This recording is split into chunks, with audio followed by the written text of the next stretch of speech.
Enjoy a taste of the world from right where you are. Well, it's time for some cooking. Let's get you cooking. Well, it's time for some cooking with Barb. Hello, our culinary adventure today will be taking us to Spain. I'm going to be making a sauce called Romesco. So I'm not actually making a dish, but I'm making a sauce. The name Romesco comes from the type of pepper that was used to make it. That's not really prevalent here in the US. Not that many people grow it.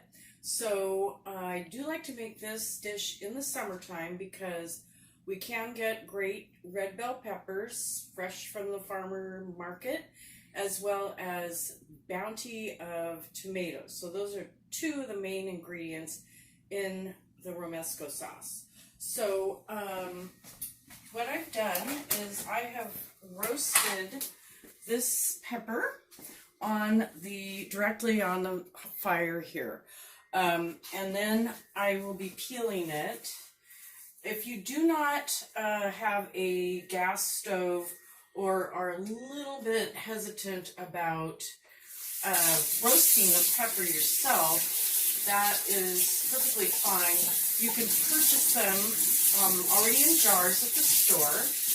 And I have read that it is probably better to get the higher quality rather than the least expensive, just because you're really going for the flavor. And again, there are so few ingredients in this that the ingredients that you are using, you want to be really top-notch. So now I'm just rinsing off the charred skin and the seeds. So we'll let those drain for just a second. And then I have the tomatoes. So I choose Roma tomatoes because there's more flesh in them as opposed to some other varieties. So I broiled them for about a total of maybe 4 to 5 minutes. So that just easily, you could take the skin off. So I take the core off, and I just basically just squeeze it. So all the juice and the seeds just come out like that. So that's pretty simple. And then, so we'll get this done. Pretty simple. And again, these Roma tomatoes are really nice and meaty, fleshy. So you got a lot of flavor packed into them. All right. So now, the other part of the process is mixing it all together. I happen to have a food processor, so that's what I typically use. But of course, if you don't have one, that's fine. Blender would be perfectly acceptable way to create the sauce. So what I've done is I have about a half a cup of hazelnuts. I chose hazelnuts just because I had them on hand. You can, typically it's either hazelnuts or almonds or a combination of the two. Another reason, going back to that, they grow prolifically throughout Catalonia, which is where Romesco is from, specifically Tarragona. So, so I've got the hazelnuts and the garlic in here. I pulsed them before because it makes a big loud noise, and I didn't want to do that while we're filming here.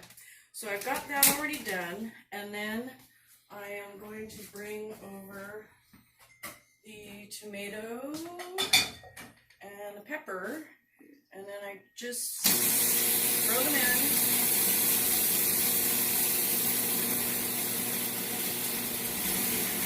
Just like that.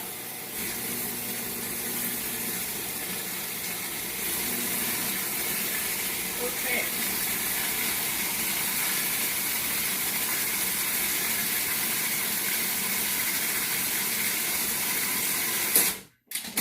Process that so it's nice and getting into a sauce here.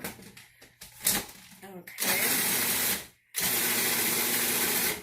This is a 2-day-old baguette that I will use later once I've added the olive oil and the sherry vinegar if we need to thicken it some more. So I'm happen to have some sherry vinegar, so I'm using that. But I've had plenty of times where I just use red wine vinegar or white wine vinegar. Basically, you're just trying to make kind of get that extra sourness from the vinegar. So I'm going to add some, probably about a tablespoon or 2 of the vinegar.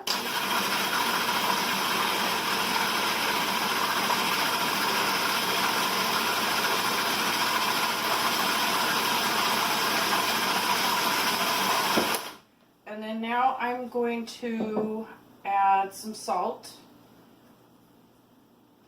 And then also, one of my favorite condiments or spices in the kitchen is Spanish paprika. It's smoked Spanish paprika, and it just does wonders for everything. So I'm going to add some of that. Now, that said, some people like to add hot red chili flakes because they want, you know, to be spicier, which is perfectly fine too. So you can kind of taste it and see what you really like. If you like it spicy, that's great. A lot of times that's how it's served. So now I'm going to add the olive oil, so that kind of emulsifies the whole sauce. And I'm going to add approximately a 1/4 cup.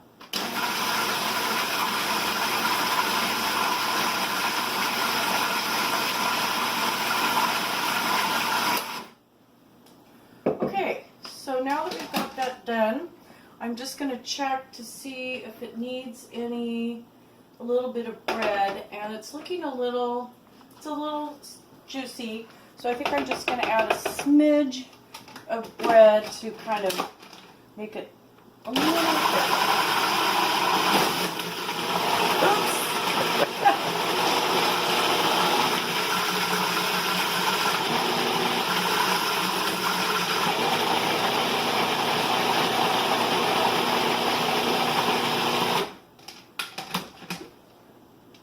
Yeah, so now that's nice and thick, just a really nice consistency. And so later on, when we are eating our dinner this evening, I'm preparing some boneless, skinless chicken thighs that we'll put over the Romesco sauce over, as well as some roasted summer squash. So it's great on meat, fish, vegetables. I've even made a potato salad using the Romesco sauce, and it's absolutely out of this world good.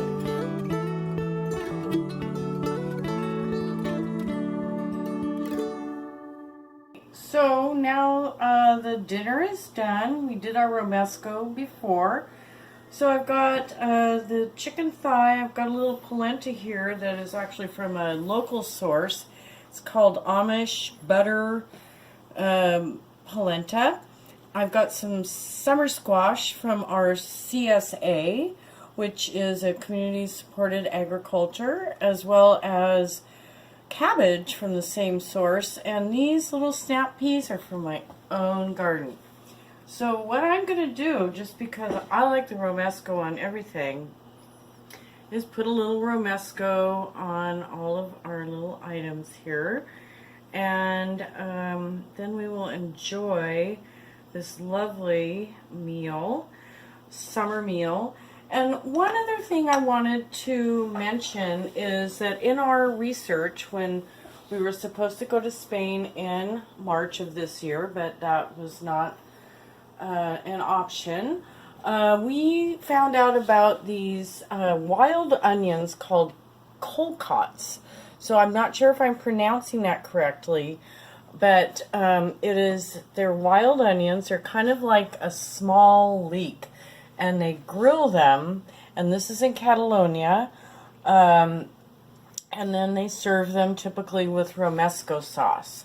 So all these restaurants throughout Catalonia region especially, that's what they feature from January through March, which is the harvest season for these lovely grilled onions. So, but it works on other things as well. So enjoy, and again, I hope you find this inspiring.